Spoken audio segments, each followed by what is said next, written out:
తెలంగాణలో ఇంక 2 రోజుల నుంచి ఇంకో డ్రామా స్టార్ట్ అయింది. తెలంగాణ గ్లోబల్ సమ్మిట్ అని చెప్పి వరల్డ్ బిజినెస్ మ్యాన్లందరినీ మన తెలంగాణలో పిలిచి మన తెలంగాణ ఏదో ఉద్ధరించేస్తా అని చెప్పి మన రేవంత్ రెడ్డి గారు కాంగ్రెస్ గవర్నమెంట్ స్టార్ట్ చేసింది.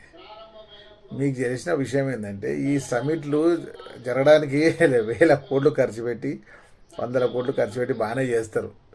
ఆ పెట్టుబడులు వచ్చేవేంతో సచ్చేవేంతో తెలియదు. కానీ ఒకవేళ నిజంగా ఏదో చిన్న చిన్న కంపెనీ పెట్టినా నెక్స్ట్ వీళ్ళ గవర్నమెంట్ పోగానే మళ్ళీ వచ్చే గవర్నమెంట్ ఆ కాంట్రాక్ట్లన్నీ క్యాన్సిల్ చేస్తుంది వాళ్ళ లాభాల కోసం. వీళ్ళు దొబ్బేస్తారు, మళ్ళీ వాళ్ళకి ఇవ్వలేని చెప్పి వాళ్ళు క్యాన్సిల్ చేస్తారు. ఇట్లా ఎన్ని చూడలే.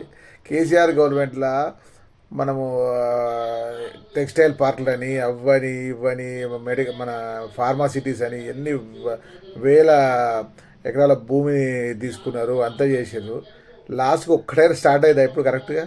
వరంగల్ టెక్స్టైల్ పార్క్ కానీ, హైదరాబాద్ ఫార్మసిటికల్ పార్క్ కానీ అన్నీ అట్లా పడున్నాయి. దాని పేరు మీద బిజినెస్ మ్యాన్ రియల్ ఎస్టేట్ చేసుకొని కంపెనీలు భూములు దెబ్బేసినాయి తప్ప సామాన్య ప్రజలకు అనవసరం భూములు ఓడగొట్టుకోరు తప్ప రూపాయి లాభం జరగలే. ఇవన్నీ మనం మభ్యపెట్టడానికి, వాళ్ళ జోబులు నింపుకోవడానికి, బిజినెస్ మ్యాన్లను సంతోషపెట్టడానికి తప్ప ఈ సమిట్లు 10% కూడా మన రాష్ట్రాలకు మంచి చేయవు. నిజంగా బిజినెస్ మ్యాన్ రావాలంటే సమ్మిట్ పెట్టాల్సిన అవసరం లేదు. కరెక్ట్గా వీళ్ళు స్టేట్ని ప్రజెంట్ చేయగలిగితే, వాళ్ళకి కావాల్సిన ఏర్పాట్లు స్టేట్లో బిజినెస్ కావాల్సిన అనుకూలమైన ఇవన్నీ చేయగలిగితే ఆటోమేటిక్గా బిజినెస్ మ్యాన్లు ఇన్వెస్ట్ చేయడానికి వచ్చేస్తారు.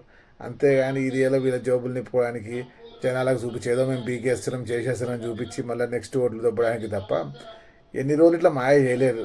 కేసీఆర్ ఇట్లా చేసి లాస్ట్కి అధికారం కూడగొట్టుకుండు. ఇప్పుడు రేవంత్ రెడ్డి కూడా అదే బాటలో ప్రయాణిస్తుండు. ప్రజలు మీరు జాగ్రత్త. వీళ్ళ మోసపూరిత మాటలు నమ్మి మనం వీళ్ళను ఇది చేసేసి ఏదో చేస్తారని చెప్పి నమ్మకండి. జై హింద్.